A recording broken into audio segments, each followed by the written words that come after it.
یقیناً اللہ تعالیٰ کسی مثال کے بیان کرنے سے نہیں شرماتا، خواہ مچھر کی ہو یا اس سے بھی ہلکی چیز کی۔ ایمان والے تو اسے اپنے رب کی جانب سے صحیح سمجھتے ہیں، اور کفار کہتے ہیں کہ اس مثال سے اللہ نے کیا مراد لی ہے؟ اس کے ذریعے بیشتر کو گمراہ کرتا ہے اور اکثر لوگوں کو راہ راست پر لاتا ہے، اور گمراہ تو صرف فاسقوں کو ہی کرتا ہے۔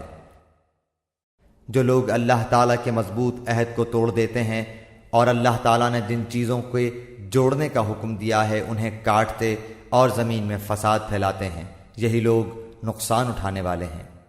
تم اللہ کے ساتھ کیسے کفر کرتے ہو حالانکہ تم مردہ تھے، اس نے تمہیں زندہ کیا، پھر تمہیں مار ڈالے گا، پھر زندہ کرے گا، پھر اسی کی طرف لوٹائے جاؤ گے۔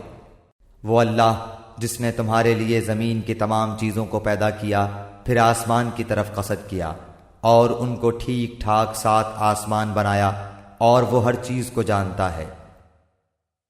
اور جب تیرے رب نے فرشتوں سے کہا کہ میں زمین میں خلیفہ بنانے والا ہوں، تو انہوں نے کہا ایسے شخص کو کیوں پیدا کرتا ہے جو زمین میں فساد کرے اور خون بہائے؟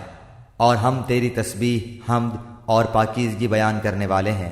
اللہ تعالیٰ نے فرمایا جو میں جانتا ہوں تم نہیں جانتے۔